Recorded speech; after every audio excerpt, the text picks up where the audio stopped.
திரு கடம்பேஸ்வரர் ஐயா போற்றி கடைவினை தீர்ப்பாய் போற்றின்னு நமக்கு கிடைச்சது. அதாவது நம்ம கர்மாவையும் கடைவினையும் இந்த நூல் வேலியிலிருந்து பூமியை நோக்கி போயிருந்தது. அந்த நூல் என்னவா இருக்குன்னு அடையாளம் பண்ணும்போது, அதாவது குறிப்பா சொல்ல போனோம்னா திருவாரூர், காஞ்சிபுரம், திருவையாறு, ராமேஸ்வரம் இது போலெல்லாம் மணல் லிங்கம் தான். மணல் லிங்கத்தை வைத்து அதிலே கருவறை அமைச்சு பிரம்மாண்டமான கோவில் அமைச்சிட்டாங்க. இதுல கருவறை நடராஜ ஐயாவும் வந்தாங்க. இங்க சாமி முன்னால திருநீரை வச்சு பார்த்துட்டு, ஐயா இங்க எனக்கு வேலை இல்லை, இங்கத்துக்கு 2020 தான் மகாபலிபுரத்திலிருந்து அந்த ஆவடியை ஹோல்ஸ் பண்ணி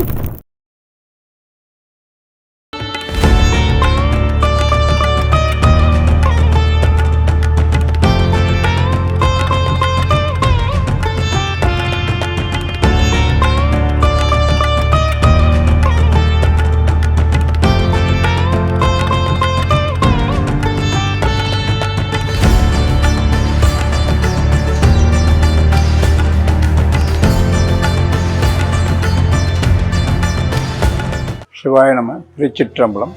இது பாண்டிச்சேரியை சேர்ந்தது. பாண்டிச்சேரியிலிருந்து ஒரு 17 கிலோமீட்டர் தள்ளி காட்டுக்குப்பம் ஒரு கிராமம். இந்த ஊருக்கு பேரு தென்பெண்ணை வடபால் சூழ்ந்த கடம்பு அடவி சூழ் காட்டுக்குப்பம் கிராமம்னு இந்த பேர் முன்னோர்களை வைத்திருக்குது. இது அதாவது இந்த ஏரியா முழுவதும் கடம்பு அடவி சூழ்ந்த காடுவா இருந்திருக்குது. 2012 இந்த இடத்த பிளாட்டு போடலான்னு இந்த இடத்த வாங்க வந்தோம். நம்ம ரெகுலராக பாலவிஷன் கோயில் போய் வரும்போது பாலக்காரங்களாம் ஒரு 240 தலம் பார்த்தோம். அதுல தாமோரையா திருவாசகம் முற்றெல்லாம் பார்த்துன்னு போது நம்ம இந்த இடத்த அட்வான்ஸ் கொடுக்கும்போது இந்த இடத்த சுற்றி வரும்போது 2012 டிசம்பர் 31 இந்த நூல் வேலியிலிருந்து பூமியை நோக்கி போயிருந்தது. அந்த நூல் என்னவா இருக்குன்னு அடையாளம் பண்ணும்போது, அது சேர வாரி போட்ட இடம் தான் மேலோட பகுதி. மேல் பகுதி சேர வாரி போட்ட இடமும் சுற்றி தண்ணி நின்னும் சேரும் சகதிமா இருந்தது. அது லிங்கம் போலவே தெரிஞ்சது. அதை நம்ம அடியார்கிட்ட கூட்டாந்து பார்க்கும்போது அவங்க மாதிரி தேவார பாடல் பண்ணாங்க. இந்த லிங்கத்துக்கு பேரு தாவரலிங்கம் பேரு. தாவரலிங்கம் திருமந்திரத்தில் கூறப்பட்டது. தாவரலிங்கம் ஓரிடத்தில் நிலை பெற்ற லிங்கம். அதை எடுக்க நினைத்தாலே அரசுக்கு அழிவு வரும். எடுக்கிறேன்னு சொல்றாங்களா, எடுக்கும் முன்னே பெருநோய் என்னும் தொழில்நோய் பிடித்து இறப்பர் அப்படின்னு திருமந்திரத்தில் சொல்லப்பட்டிருக்குது.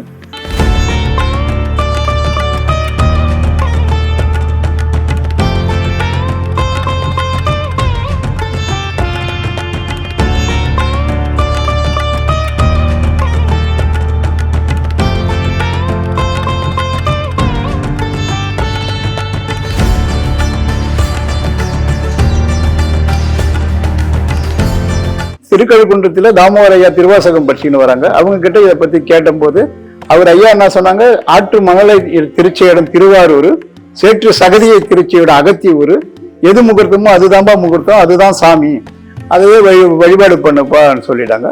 இப்போ அளவாயிடாருன்னு ஒருத்தர் காஞ்சிபுரத்தில் சமாதி ஆயிட்டாரு. அவரை காலி இடத்துல கூட்டாந்து போங்க, இந்த இடத்துல முகூர்த்தம் இருக்குன்னு சொன்னாரு. அதை வச்சு நம்ம இந்த சாமியை அப்புறம் அவர் அளவாயிட நோண்டி கொடுத்து நம்ம அதை வழிபாடு பண்ணோம். அப்போ தாமரையா கிட்ட சொல்லும் போது அதை சுற்றி தோண்டிட்டு அத்தரு, புனுகு, சந்தனாயத்தாளம், கஸ்தூரி, ஜவ்வாது இது போல 7 வாசனை திரவங்களை 108 நாள் கண்டிப்பா அது மேல பூசு, அது லிங்கம் ஆயிடும்பான்னாரு. அப்படி நம்ம உட்காந்தா மண்ணை எடுத்தோம்னா என்ன நினைக்குமோ அது போல அந்த உள்பகுதியை நாங்கள் ஆராய்ச்சி பண்ணாத வெளியில் இருக்கிற மண்ணை மட்டும் எடுத்தோம். அதனுடைய அளவோ அதுவோ நாங்கள் கைப்பட எடுக்கல, அதுவா வந்ததுதான். அதுக்கப்புறம் 108 நாளைக்கு அந்த அத்தர் தேய்ச்சோம் இல்லையா, அந்த தைலத்தை பூசிக்கின்னு வந்தோம். அது லிங்கமாக எடுத்து அப்புறம் அதை சுற்றி ஒரு ஆவடி அமைக்கிறதுக்கு பண்ணோம். ஆவடி அமைக்கும் போது 2012 கிடைச்ச சிங்கத்துக்கு 2020 தான் மகாபலிபுரத்திலிருந்து அந்த ஆவடியை ஹோல்ஸ் பண்ணி லிங்கத்தை பிரிக்காம மேலிருந்து பள்ளம் தோண்டி இறக்கி இருக்கிறோம். அதாவது லிங்கத்தோட அளவு 2.25 அடி, அதுக்கப்புறம் ஆவடி அதெல்லாம் சேர்த்து அது ஒரு 2.25 மொத்தம் 5 அடி பீமி கீழே இறக்கி இருக்கிறோம். அந்த லிங்கத்துக்கும் மண்ணையும் பிரிக்காத இருக்குது.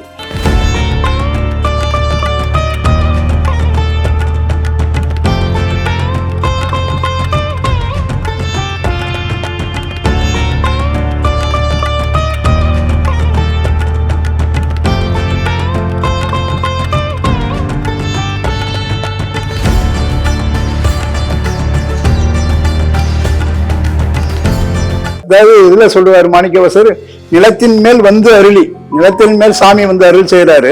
நிலத்தின் மேல் அருள் நீண்ட கயல் காட்டி, கயவே இல்லை, எவ்வளவு தூரம்லாம் இதனுடைய லிங்கத்தை அளவு எடுக்க முடியாது. மொத்த பூமியில ஒரு லிங்கத்தை வெட்டி எடுத்துருவோம். இதை பத்தி அதாவது அதே மாணிக்கவாசர், ஏருடை ஈசன் இப்பூமியில் உய்ய கூருடை மங்கை தானும் வந்தருளி, அது போல சாமி வந்ததால அதையே முகூர்த்தமா வச்சு 2020 நாங்க அந்த லிங்கத்தை அமைச்சிருக்கிறோம். மேலேருந்தே இறக்கி அதை மையமா கொண்டு சரி அம்பாள் இருக்கணும்னு மிகக்கூடாதுன்னா அம்பாள் சிலையும் நால்வரோட சிலையும் இதுல வழிபாடு வச்சிருக்கிறோம். மீதி எல்லாம் நம்ம 5 அடி கீழே இறங்கினதால பூமியை விட்டு தொலைஞ்சு இருக்கிறதால தண்ணி சுரந்துக்கினே இருக்கு.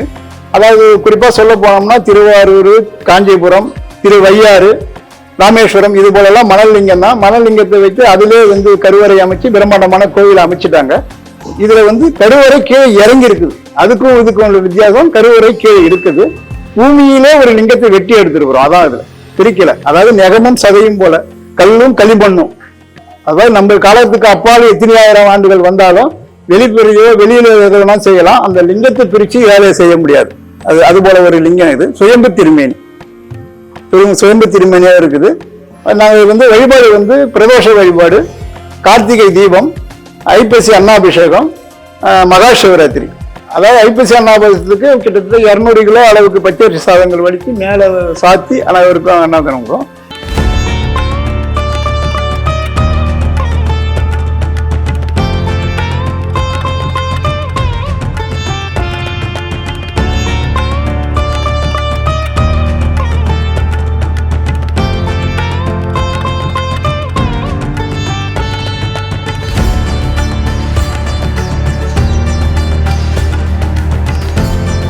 சாமி சில பேர் இங்க வரவங்க இந்த கிணவுலே நான் பார்த்த போல இருக்குதுங்க, அது போலவே இந்த இடத்த தேடி வந்தேன்னு சொல்றாங்க.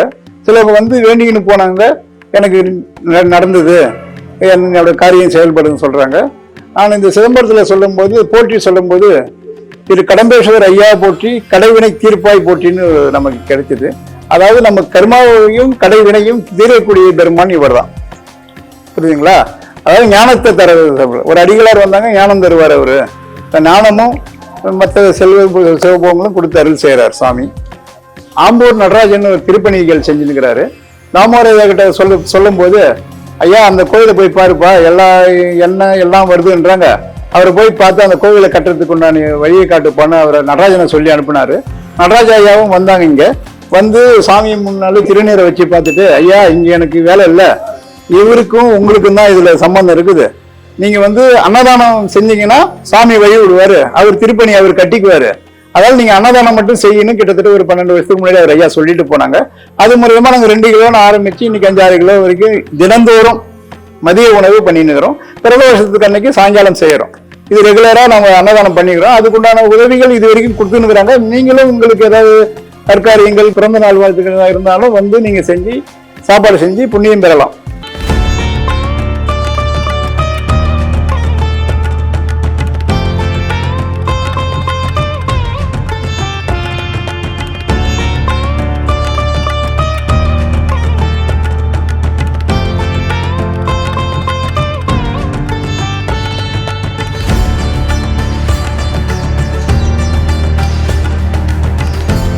பாடலீஸ்வரர் கோவிலுக்கு கிட்டத்தட்ட ஒரு 2.5 வருஷம் அர்த்தசாமி பூஜை, அதாவது பள்ளியறை பூஜை கண்டினியூவா போயிட்டு வரும்போது, இந்த இடமும் வாங்கின நேரமா இருக்கும்போது இந்த இடத்த சிவபுராணம் பாடிட்டு போகும்போது எனக்கு கடம்பேஸ்வரர் என்று பேர் மட்டும் தான் ஃபர்ஸ்ட் கிடைச்சது.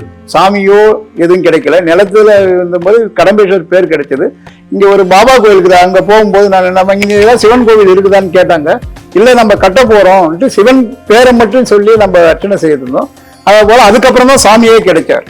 அதாவது கடம்பேஸ்வரர் உடனுரை கடம்ப நாயகின்னு பேர் வச்சிருக்கோம் இந்த ஊருக்கு. அதாவது ஊரு கடம்ப அடவினா கடம்பக்காடு. அதனால காஞ்சிபுரம் தாமோதரர் என்ன சொன்னாலும் காஞ்சிபுரத்தை ஒப்பாகும். கடம்பு மண் தளம்பு, இதுவும் அப்ப மண்ணாவே தாம்பா இருக்கும்.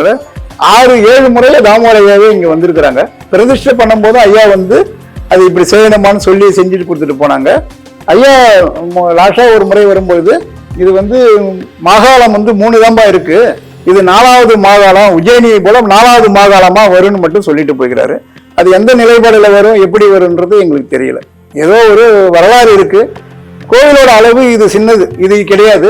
இது கோவிலோட மிகப்பெரியமான வருதம். அதாவது இதை சுத்தி அளவு எடுக்கும்போது, நான் எதிரியா இருக்கும்போது நடந்து பார்க்கும்போது, மேற்பக்கம் ஒரு ரோடு, பின்பக்கம் ஒரு போகும், அந்தாண்ட ரோடு, ஏரி ரோடு, இது எல்லாமும் 3-4 பிரகாரமும், மெயின் ரோடு 5வது பிரகாரமும் தேரடி வீதியா தான் இருக்கும். இது சாதாரண, இது சிம்பிளா இல்லை, நம்ம காலகட்டத்துக்கு நடக்குது. பிற்காலத்தில் மிக பெருமாண்டமான கோவில். இதனோட ஐயாவும் சொல்லிக்கிறாங்க, இவரு நல்ல வைப்ரேஷனோட வந்து உட்காந்துருக்காருப்பா என்று சொல்லிடுறாரு. அதை கிட்டதான் அவர்கிட்ட நம்ம பேசும்போது வீடியோவோ ஏதோ எடுத்து அனுப்பாத பல முறை அவர் சொல்லிட்டாரு. அதுக்கப்புறம் இப்பதான் ஒரு 12 வருஷத்துக்கு அப்புறம் தான் இதெல்லாம் இப்போ நடக்குது. அப்பெல்லாம் நாங்கள் அதை இதாக தான் வச்சிருந்தோம். அந்த தைலத்தை பூசினா ஆனால் இதனுடைய பிரகாரம் 4 சுவர் 4 கோபுரங்கள் பேர் ஓடும். மிகப்பெரிய கோயில். நம்ம காலகட்டம் எதுவோ அது வரைக்கும் நம்ம இருந்துட்டு போயிடுவோம். சிவாயனம். இந்த வீடியோ உங்களுக்கு பிடிச்சிருந்தா லைக் பண்ணுங்க, ஷேர் பண்ணுங்க, கமெண்ட் பண்ணுங்க. மறக்காம பெல் பட்டனை கிளிக் பண்ணிட்டு பக்தி கஃபே தமிழ் சேனலை சப்ஸ்கிரைப் பண்ணிடுங்க.